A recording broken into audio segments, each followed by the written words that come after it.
12 द्वारिका। द्वारिका में रहकर कृष्ण ने सुखपूर्वक जीवन बिताया। यहीं रहकर उन्होंने हस्तिनापुर की राजनीति में अपनी गतिविधियां बढ़ाईं और 8 स्त्रियों से विवाह कर एक नए कुल और साम्राज्य की स्थापना की। द्वारिका वैकुंठ के समान थी। कृष्ण की 8 पत्नियां थीं। रुक्मिणी, सत्यभामा, जाम्बवती, मित्रवंदा, सत्या, लक्ष्मणा, भद्र और कलिंदी। इनसे उनका कई पुत्र और पुत्रियों की प्राप्ति हुई। इसके बाद कृष्ण ने भौमासुर नरकासुर द्वारा बंधक बनाई गई लगभग 16,000 स्त्रियों को मुक्त कर उन्हें द्वारिका में शरण दी। नरकासुर प्रागज्योतिषपुर का दैत्यराज था, जिसने इंद्र को हराकर उनको उनकी नगरी से बाहर निकाल दिया था। नरकासुर के अत्याचार से देवतागण त्राहि त्राहि कर रहे थे। वह वरुण का छात्र आदित्य के कुंडल और देवताओं की मणि छीनकर त्रिलोक विजयी हो गया था। वह पृथ्वी की हजारों सुंदर कन्याओं का अपहरण कर उनको बंदी बनकर उनका शोषण करता था।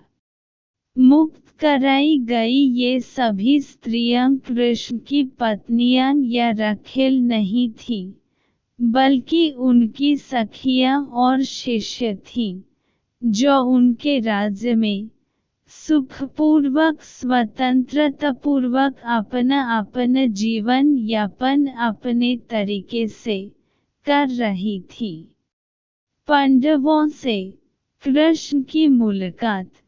एक दिन पांचाल के राजा द्रुपद द्वारा द्रौपदी स्वयंवर का आयोजन किया गया।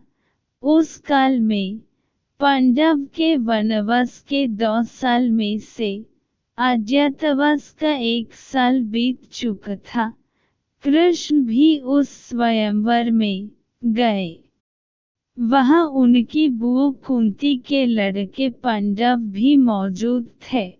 यहीं से पांडवों के साथ कृष्ण की घनिष्ठता का आरंभ हुआ। पांडव अर्जुन ने मत से भेद कर द्रौपदी को प्राप्त कर लिया और इस प्रकार अपनी धनुर्विद्या का कौशल अनेक देश के राजाओं के समक्ष प्रकट कर दिया। अर्जुन की इस कौशलता से श्री कृष्ण बहुत प्रसन्न हुए। वहीं उन्होंने पांडवों से मित्रता बढ़ाई और वनवास की समाप्ति के बाद वे पांडवों के साथ हस्तिनापुर पहुँचे। कुरुराज धृतराष्ट्र ने पांडवों को इंद्रप्रस्थ के आसपास का प्रदेश दे रखा था। पांडवों ने कृष्ण के द्वारका निर्माण संबंधी अनुभव का लाभ उठाया। उनकी सहायता से उन्होंने भी जंगल के एक भाग को साफ कर इंद्रप्रस्थ नगर को अच्छे और सुंदर ढंग से बसाया। इसके बाद कृष्ण द्वारका लौट गए। फिर एक दिन अर्जुन तीर्थटन के दौरान द्वारिका पहुंच गए। वहां कृष्ण की बहन सुभद्रा को देखकर वे मोहित हो गए। कृष्ण ने दोनों का विवाह कर दिया और इस तरह कृष्ण की अर्जुन से प्रगाढ़ मित्रता हो गई।